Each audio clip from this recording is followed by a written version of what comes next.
Hello friends, welcome to my channel. வெயில் காலம் ஆரம்பிச்சிருச்சு. அது மாதிரி எல்லோரும் ஏசி வாங்க ரெடி ஆகியாச்சு. இப்போ ஏசி வாங்கலாம் அப்படின்னு நம்ம கடைக்குள்ளே போனோம்.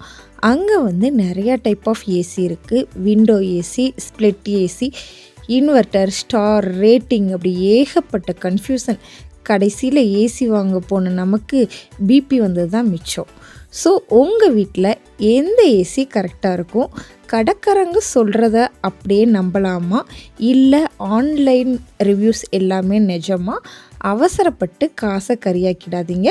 ஸோ இந்த வீடியோவில் உங்களோட பணமும் மிச்சமாகி உங்கள் வீட்டுக்கு தேவையான கரெக்டாக கச்சிதமான ஏசியை தேர்ந்தெடுக்கிற முழு ரகசியத்தையும் இந்த வீடியோவில் பார்க்கலாம். ஸோ அடுத்த ஒரு 15 மினிட்ஸ் இந்த வீடியோவை நீங்கள் முழுசாக பார்த்தா நீங்களே ஒரு ஏசி எக்ஸ்பர்ட் ஆகிடுவீங்க. ஸோ வீடியோவை ஸ்கிப் பண்ணாமல் லாஸ்ட் வரைக்கும் பாருங்கள். வாங்க வீடியோக்குள்ளே போகலாம். முதல்ல நம்ம பார்க்க போகிறது விண்டோ ஏசி. உங்கள் ரூமில் ஒரு ஜன்னல் இருக்குது, அதே சமயம் உங்கள் பட்ஜெட்டும் கொஞ்சம் கம்மியாக இருக்குன்னா கண்ணை மூடிக்கிட்டு நீங்கள் இந்த விண்டோ ஏசி வாங்கலாம். இதோட பெரிய ப்ளஸ் என்ன அப்படின்னு பார்த்தீங்கன்னா, இன்ஸ்டலேஷன் செலவு ரொம்பவே கம்மி, மெயின்டெனன்ஸ் பண்ணுறதும் ரொம்ப ஈஸி. ஆனால் இதில் 2 மைனஸ் இருக்குது. ஒன்று பார்த்தீங்கன்னா, இது ஓடுறப்ப கொஞ்சம் சத்தம் அதிகமாக இருக்கும். அதாவது நம்ம வீட்டுக்குள்ளே ஏதோ சின்னதாக ஒரு ஜென்ரேட்டர் ஓடுற மாதிரி இருக்கும். ரெண்டாவது பார்த்திங்கன்னா, விண்டோ ஏசியை வச்சிங்க அப்படின்னா உங்கள் ஜன்னல் ஃபுல்லாமே அடைச்சிக்கிடும். அதுக்கப்புறம் வெளிக்காற்றோ வெளிச்சமோ வர்றது கொஞ்சம் கஷ்டம்தான். அடுத்து நம்ம பார்க்க போகிறது ஸ்ப்ளிட் ஏசி. இது இன்றைக்கி பார்த்திங்கன்னா 80% வீடுகளில் இந்த ஸ்ப்ளிட் ஏசி தான் இருக்குது. ஸோ இதில் 2 யூனிட் இருக்கும். ஒன்று பார்த்திங்கன்னா உங்கள் ரூம்குள்ளேயே மாட்டுற இன்டோர் யூனிட், இன்னொன்று வெளியில் வைக்கிற அவுட்டோர் யூனிட். ஸோ இதோட பெரிய அட்வான்டேஜ் என்னென்னா, ரூம்குள்ளே சுத்தமாக சத்தமே இருக்காது, அப்படியே பின்ட்ராப் சைலன்ஸ் இருக்கும். ஸோ நீங்கள் நல்லா ஜம்முன்னு தூங்கலாம். ஸோ அது மட்டும் இல்லாமல் பார்க்குறதுக்கு செம்ம மாடர்னாக அழகாக இருக்கும். ஆனால் ஒரு சின்ன ஒரு கண்டிஷன் இருக்குது. என்னென்னா, நம்ம விண்டோ ஏசியை கம்பேர் பண்ணுறப்ப இதோட விலையும் கொஞ்சம் அதிகம்தான். அதே மாதிரி இன்ஸ்டலேஷன் பண்ணுறதுக்கான செலவும் கொஞ்சம் எக்ஸ்ட்ரா ஆகும். 3வது மாடல் கேசட் ஏசி. இதை பேரை கேட்டுட்டு யாரும் பாட்டு கேட்குற கேசட்டுன்னு நினச்சிடாதீங்க. ஸோ இது வழக்கமான ஏசியை மாதிரி சோகத்தில் மாட்ட மாட்டாங்க. நேராக ரூமோட சீலிங்கில் நடுவில் அப்படியே ஃபிட் பண்ணிடுவாங்க. ஸோ பார்க்குறதுக்கு ஏதோ ஏலியன் ஸ்பேஸ்ஷிப் மாதிரி நம்ம வீட்டு மேலே அந்த ஃப்ளோரில் அப்படியே உட்காந்துருக்கிற மாதிரி இருக்கும். ஸோ இதோட ஸ்பெஷாலிட்டி என்ன அப்படின்னு பார்த்தீங்கன்னா, 4 பக்கமும் காற்றை ஒரே சீராக பிரித்து அனுப்பும். ஸோ உங்கள் வீடு ரொம்ப பெருசாக இருக்குது, இல்லை ஒரு பெரிய ஹால், ஆஃபீஸ் இந்த மாதிரி வச்சுருக்கீங்கன்னா இதுதான் பெஸ்ட்டு. ஆனால் இதுக்கு ஒரு கண்டிஷன் இருக்குது. உங்கள் வீட்டில் கண்டிப்பாக ஃபால் சீலிங் பண்ணியிருக்கணும். அப்போ தான் இதை மாட்ட முடியும். அப்புறம் முக்கியமாக இதோட விலையும் கொஞ்சம் அதிகமாக இருக்கும். அடுத்து நம்ம பார்க்க போகிறது டவர் ஏசி. இந்த டவர் ஏசி எப்படி இருக்குன்னா, ஒரு குட்டி ஃப்ரிட்ஜு மாதிரி தரையில் நிற்கும். ஸோ சுவத்துலையோ இல்லை ஜன்னல்லையோ ஏசி மாட்ட முடியாதுன்ற ஒரு சூழ்நிலையில் கண்ணை மூடிக்கிட்டு இந்த டவர் ஏசியை நீங்கள் வாங்கிட்டு வச்சிடலாம். ஸோ இதோட மெயின் பவர் என்னென்னா, இதிலேருந்து வர காற்றோட வேகம் சும்மா புயல் அடிக்கிற மாதிரி பயங்கரமாக இருக்கும். அதனால தான் இதை கல்யாண மண்டபம், பெரிய பெரிய துணிக்கடை, ஷோரூம் எல்லாத்துலேயுமே வச்சுருப்பாங்க. ஆனால் நம்ம வீட்டில் இருக்கிற ஒரு சாதாரண பெட்ரூமுக்கு எல்லாம் இவ்வளவு தேவையே இல்லை. ஸோ நம்ம ஸ்ப்ளிட் ஏசி அந்த மாதிரி ட்ரை பண்ணலாம். அடுத்து நம்ம பார்க்க போகிறது போர்ட்டபிள் ஏசி. ஸோ இதை சிம்பிளாக சொல்லணும்னா, நம்ம வீட்டு சூட்கேஸ்க்கு சக்கரம் கட்டி மாட்டி விட்டால் எப்படி இருக்கும் அது மாதிரி தான் இருக்கும். உங்களுக்கு எங்கே காற்று வேணுமோ, பெட்ரூம்லேருந்து நீங்கள் லிவிங் ரூமுக்கும், இல்லை லிவிங் ரூம்லேருந்து கிச்சனுக்கும் அப்படியே தள்ளிட்டு போகலாம். குறிப்பாக வாடகை வீட்டில் இருக்கிறவங்க, இல்லை அடிக்கடி வீடு மாறுறவங்களுக்கெல்லாம் ரொம்பவே யூஸ்ஃபுல்லாக இருக்கும். ஏசியை கழட்டி மாட்டுற இன்ஸ்டலேஷன் கவலையே இதில் கிடையாது. ஆனால் இதுலேயும் ஒரு ட்விஸ்ட் இருக்குது. ஏசினா குளு குளு காற்று மட்டும் வராது, கூடவே வந்து சூடான காற்று வரும்ல. ஸோ அந்த சூடான காற்றை வந்து வெளியே அனுப்புறதுக்கு இதில் வந்து ஒரு தடிமனான பைப்பு வந்து கொடுத்துருப்பாங்க. ஸோ அதை வந்து நீங்கள் கண்டிப்பாக ஏதாச்சும் ஒரு ஜன்னல் வழியாக வெளியே வந்து நீட்டி விடணும். இல்லைன்னா ரூம் குளிர்றதை விட சீக்கிரமாக சூடாயிரும். அப்புறம் விண்டோ ஏசி மாதிரியே இதுவும் கொஞ்சம் சத்தம் போடும். அடுத்து நம்ம பார்க்க போகிறது சென்ட்ரல் ஏசி. ஸோ இது பார்த்திங்கன்னா பெரிய பெரிய மால், தேட்டர் இல்லைன்னா சினிமாலலாம் வர மாதிரி ஒரு பெரிய பங்களா வீடு. ஸோ இங்கெல்லாம் போனீங்கன்னா எங்கேயுமே ஏசி மிஷின் வந்து கண்ணுக்கே தெரியாது. ஆனால் செம்மையாக குளு குளுன்னு இருக்கும். ஏன்னா எங்கேயோ ஒரு மூலையில் இருக்கிற பெரிய மெயின் மிஷின்லேருந்து சீலிங்குள்ளே இருக்கிற டக்ட்டு அதாவது வந்து பெரிய பைப் மூலமாக எல்லா இடத்துக்கும் காற்றை வந்து பிரித்து அனுப்பும். ஸோ ஆனால் இதோட நம்ம வாங்குகிற செலவும் மாதம் வந்து மெயின்டெனன்ஸ் பண்ணுற செலவும் வந்து ரொம்பவே அதிகம். ஸோ நம்ம வீட்டில் இருக்கிற ஒரு தனிப்பட்ட ரூம்க்கெல்லாம் இந்த மாதிரி ஏசி வந்து செட்டே ஆகாது. இதை பற்றி நீங்கள் யோசித்தாலே உங்கள் பர்ஸ் வந்து காலியாயிரும். அடுத்து நம்ம பார்க்க போகிறது நான் இன்வெர்ட்டர் ஏசி. இது எப்படி வேலை செய்யுதுன்னு பார்க்கலாம். ஸோ நீங்கள் வந்து ஏசியை ஆன் பண்ண உடனே உங்கள் ரூமை வந்து கூல் பண்ணுறதுக்காக இதோட கம்ப்ரஸர் வந்து ஃபுல் ஸ்பீடில் ஓடும். ஸோ ரூம் வந்து கரெக்டாக கூல் ஆன உடனே அப்பாடா வேலை முடிஞ்சிருச்சு அப்படின்ட்டு கம்ப்ரஸர் வந்து அப்படியே வந்து டோட்டலாக ஆஃப் ஆயிரும். மறுபடியும் ரூம் வந்து கொஞ்சம் சூடான உடனே தூங்கி எந்திரிச்ச மாதிரி டக்குன்னு அலறி அடிச்சுட்டு மறுபடியும் ஃபுல் ஸ்பீடில் ஆன் ஆகும். அதாவது வந்து வண்டியை வந்து சிக்னலில் ஆஃப் பண்ணி ஸ்டார்ட் பண்ணால் எப்படி பெட்ரோல் காலியாகுமோ அதே கதை தான் இங்கேயும். இந்த ஆன் ஆஃப் ஆட்டத்தில் கரண்ட் பில் சும்மா அதிகமாகவே வரும் மாத கடைசியில். அடுத்து நம்ம பார்க்க போகிறது inverter AC. So inverter AC வந்து நான் இன்வெர்ட்டர் ஏசி மாதிரி கிடையாது. ஸோ இது எப்படி ஒர்க் ஆகுதுன்னா நம்ம காரோட ஆக்சிலரேட்டர் மாதிரி வேலை செய்யும். ரூம் வந்து கரெக்டாக கூலான உடனே இது வந்து சாதாரண ஏசி மாதிரி கம்ப்ரஸரை வந்து டோட்டலாக வந்து ஆஃப் பண்ணிவிட்டு போய் தூங்காது. அதுக்கு பதிலாக ஓகே ரூம் வந்து சூப்பராக கூல் ஆயிடுச்சு, இப்போ நம்ம வந்து மெதுவாக ஓடுவோம் அப்படின்னு சொல்லிட்டு கம்ப்ரஸரோட ஸ்பீடை மட்டும் குறைச்சி அப்படியே வந்து மெயின்டைன் பண்ணும். ஸோ வண்டியை ஆஃப் பண்ணாமல் நியூட்ரல்லே வந்து வச்சுக்கிற மாதிரி. ஸோ இதனால் என்ன அட்வான்டேஜ்னால் நீ அந்த ஆன் ஆஃப் பண்ணாதனால கரண்ட் பில் வந்து சும்மா ராக்கெட் வேகத்தில் குறையும். உங்கள் காசும் வந்து ரொம்ப சேவ் ஆகும். முக்கியமாக நம்ம ஊரில் அப்பப்போ வந்துட்டு போகிற இந்த வோல்டேஜ் ஃப்ளக்சுவேஷன் இருக்கே, ஸோ அதையெல்லாம் இது வந்து அசால்ட்டாக தாங்கும். நீங்கள் ஒரு நாளைக்கு 4 மணி நேரத்துக்கு மேலே ஏசியை ஓட விடுவீங்க அப்படின்னா, அதாவது வந்து நைட்டு முழுக்க ஏசி வேணும், பகல்லையும் கொஞ்சம் நேரம் ஓடும் அப்படின்னா, நீங்கள் வேறு எதையுமே யோசிக்காமல் கண்ணை மூடிட்டு இன்வெர்ட்டர் ஏசி வாங்கிடுங்க. வருஷத்துக்கு ஆயிரக்கணக்கான ரூபாய் வந்து உங்கள் கரண்ட் பில்லில் வந்து மிச்சமாக்கும்.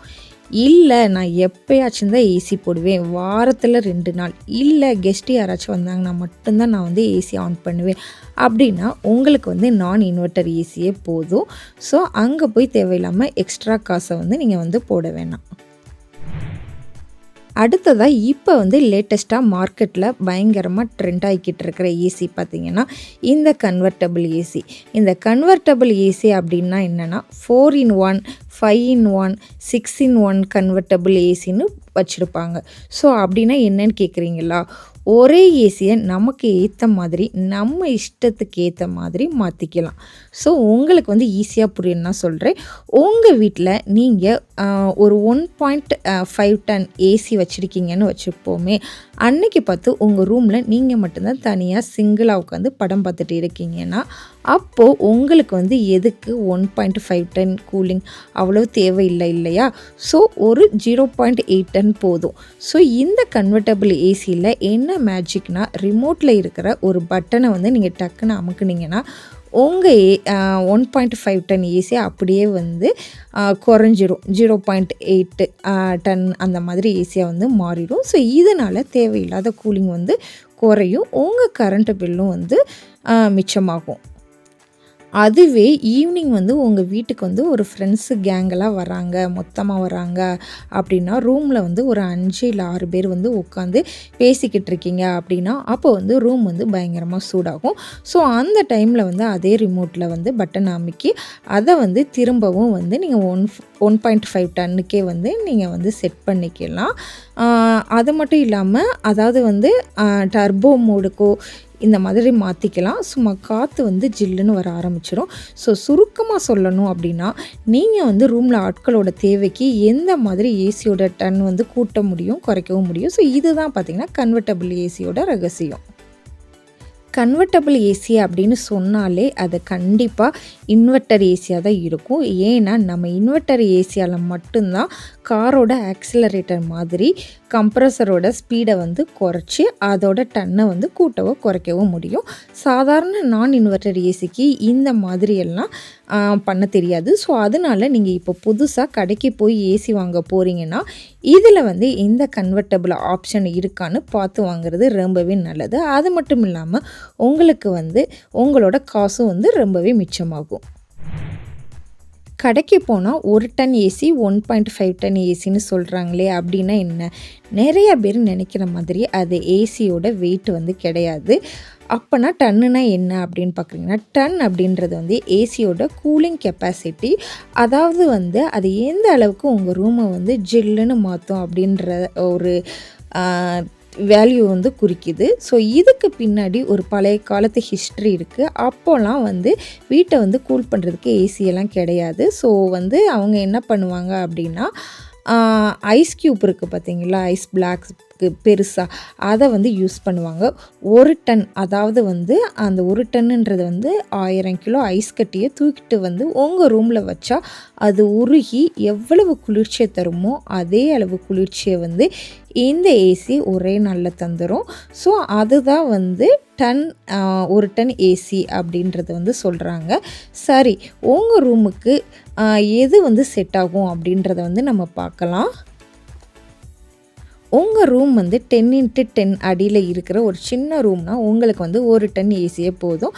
ஸோ இது வந்து 10x15 அடி இருக்கிற ஒரு பெட்ரூமாக இருந்துச்சுன்னா நீங்கள் வந்து 1.8 டன் வந்து வாங்கணும். ஆனால் இங்கே தான் ஒரு முக்கியமான ட்விஸ்ட் இருக்குது. ஒருவேளை நீங்கள் அப்பார்ட்மெண்ட்லேயோ இல்லை டாப் ஃப்ளோர்லேயோ, அதாவது வந்து மொட்டை மாடிக்கு நேராக கீழே இருக்கீங்கன்னா வெயில் சும்மா அதிகமாகவே இருக்கும். ஸோ ரூம் வந்து பயங்கரமாக சூடாகும். அந்த மாதிரி இடத்துல நீங்கள் வந்து 1.5 டன்னுக்கு பதிலாக 2 டன் ஏசி வந்து எடுக்கிறது தான் வந்து பெஸ்ட்டு. இல்லைன்னா வந்து ஏசி ஓடிக்கிட்டே இருக்கும், ஆனால் ரூம் வந்து குளிரவே குளிராது. அடுத்ததாக நம்ம பார்க்க போகிற விஷயம் வந்து ஸ்டார் ரேட்டிங். ஏசி வாங்க போனால் அதில் வந்து மேலே வந்து பார்த்திங்கன்னா 3 ஸ்டார் 5 ஸ்டார் அப்படின்னு கலர் கலராக ஸ்டிக்கர் ஒட்டியிருப்பாங்கள்ல. ஸோ அது என்னன்னு பார்த்துடலாம். ஸோ என்ன 5 ஸ்டார் ரேட்டிங் அப்படின்றது வந்து நீங்கள் பார்த்தீங்கன்னா, இப்போ வந்து சிம்பிளாக சொல்லணும்னா ஏசியோட அதாவது வந்து எனர்ஜி எஃபிஷியன்சியை குறைக்கிற அளவு தான் வந்து அந்த ஸ்டார். அதாவது வந்து ஸ்டார் அதிகமாக அந்த ஏசி வந்து உங்கள் வீட்டோட கரண்ட் பில்லை வந்து ரொம்பவே கம்மியாகும். இப்போ வந்து 3 ஸ்டார் வாங்கலாமா இல்லை 5 ஸ்டார் வாங்கலாமா, எது வந்து லாபம் அப்படின்றது வந்து நீங்கள் கேட்டிங்க அப்படின்னா உங்களோட யூசேஜ் பொறுத்து தான். இப்போ வந்து 3 ஸ்டார் ஏசி வந்து யாருக்கெல்லாம் செட் ஆகும் அப்படின்னா, நீங்கள் வந்து ஏசியை வந்து வருஷத்துக்கு அதாவது வந்து வெயில் காலத்துக்கு மட்டும்தான் நான் யூஸ் பண்ணுவோம் அப்படின்னீங்கன்னா, ஒரு நாளைக்கு 3லேருந்து 4 மணி நேரம் மட்டும்தான் ஓடும் அப்படின்னா, நீங்கள் வந்து தாராளமாக 3 ஸ்டார் ரேட்டிங் உள்ள ஏசியை வந்து வாங்கிடலாம். 5 ஸ்டார் யாருக்கெல்லாம் செட் ஆகும்னா, உங்கள் வீட்டில் வந்து குட்டி குழந்தைங்க இருக்காங்க, இல்லைன்னா நீங்கள் வந்து ஒர்க் ஃப்ரம் ஹோம் பண்ணுறீங்க, இதனால் ஏசி வந்து ஒரு நாளைக்கு 8 மணி நேரத்துக்கு மேலே ஓடிட்டே இருக்கும் அப்படின்னா, நீங்கள் வேறு எதையுமே யோசிக்காமல் கண்ணை மூடிக்கிட்டு 5 ஸ்டார் ஏசிக்கு வந்து போயிருங்க. ஆரம்பத்தில் ஏசியோட விலை கொஞ்சம் அதிகமாக இருந்தாலும் ஒரு வருஷத்துலேயே வந்து கரண்ட் பில் மிச்சமாகிற காசை வச்சு நீங்கள் வந்து ஒரு எக்ஸ்ட்ரா போட்ட காசையே வந்து நீங்கள் வந்து சமாளிச்சிடலாம். இப்போ வர ஏசிலெலாம் வெறும் ஸ்டார் மட்டும் பார்க்கக்கூடாது, ISEER வேல்யூ அதை பார்க்கணும். ஸோ அப்படின்னா என்னென்னா, Indian seasonal energy efficiency ratio. இப்போ வந்து ஸ்டார் ஸ்டிக்கருக்கு கீழே வந்து குட்டியாக ISEERன்னு போட்டு ஒரு நம்பர் எழுதியிருப்பாங்க. உதாரணத்துக்கு பார்த்திங்கன்னா 4.5 இல்லைனா 5.0 இந்த நம்பர் வந்து எவ்வளோக்கு எவ்வளோ அதிகமாக இருக்கோ அந்த அளவுக்கு வந்து உங்கள் கரண்ட் பில் வந்து ரொம்பவே கம்மியாகும். அடுத்து ஏசி வாங்குறப்ப நிறையா பேர் கவனிக்க வேண்டிய விஷயம் என்னென்னா காயில் டைப்பு. ஸோ கடைக்கு போனீங்கன்னா கடைக்காரவங்க சொல்லுவாங்க, ஸோ இது அலுமினிய காயில் விலை கம்மின்னு அப்படின்னு சில மாடல்லலாம் காட்டுவாங்க. ஆனால் நீங்கள் அதெல்லாம் வந்து நீங்கள் வந்து கண்டுக்கிடாதீங்க. 100% வந்து காப்பர் காயில் இருக்கான்றதை மட்டும் பார்த்துக்கோங்க. ஏன்னா அலுமினியம் காயில் வந்து வெயிலுக்கும் தண்ணிக்கும் சீக்கிரமாகவே துருப்பிடிச்சிடும். அப்புறம் கொஞ்ச நாள்லேயே லீக் ஆகி ஏசி வந்து ஓடாமல் போயிடும். இதே இது வந்து காப்பர் காயில் பார்த்திங்க அப்படின்னா அயன்மேன் மாதிரி ரொம்ப ஸ்ட்ராங்காக இருக்கும், துருப்பிடிக்காது, சீக்கிரமாக வந்து வேஸ்ட் ஆகாது, லைஃப் லாங்காக வந்து அது வந்து ஒர்க் ஆகும். இதனால் ஒரு தடவை செலவு பண்ணாலும் நம்ம வந்து யூஸ்ஃபுல்லாக வந்து ஏசியை வந்து நம்ம வாங்கிடணும். அவ்வளோதான். உங்களுக்கு வந்து இந்த வீடியோ உண்மையிலே யூஸ்ஃபுல்லாக இருந்துச்சு அப்படின்னா அந்த லைக் பட்டனை வந்து அமுக்குங்க. அது மட்டும் இல்லாமல் ஏசி வாங்க அவ்வளோதான். இப்போ வந்து உங்களுக்கு ஏசி வாங்குறதுல இருக்கிற எல்லா கன்ஃப்யூஷனுமே வந்து இப்போ வந்து உங்களுக்கு தீர்ந்திருக்கும் அப்படின்னு நான் நம்புகிறேன். ஸோ இந்த வீடியோ உங்களுக்கு நிஜமாகவே யூஸ்ஃபுல்லாக இருந்துச்சுன்னா அப்படியே லைக் பண்ணுங்கள். அப்புறம் ஏசி வாங்க போகிற உங்கள் ஃப்ரெண்ட்ஸுக்கு இந்த வீடியோவை ஷேர் பண்ணி அவங்களோட காசையும் மிச்சப்படுத்துங்க. முக்கியமாக உங்கள் வீட்டில் இப்போ எந்த டைப் ஏசி வச்சுருக்கீங்க, இல்லைன்னா இந்த சம்மரில் புதுசாக எந்த ஏசி வாங்க போகிறீங்க அப்படின்னு கீழே கமெண்ட்டில் சொல்லுங்கள், நானும் தெரிஞ்சுக்கிறேன். மறக்காமல் நம்ம சேனலுக்கு வந்து சப்ஸ்கிரைப் பண்ணிடுங்க. அடுத்த வீடியோவில் பார்க்கலாம். Bye bye.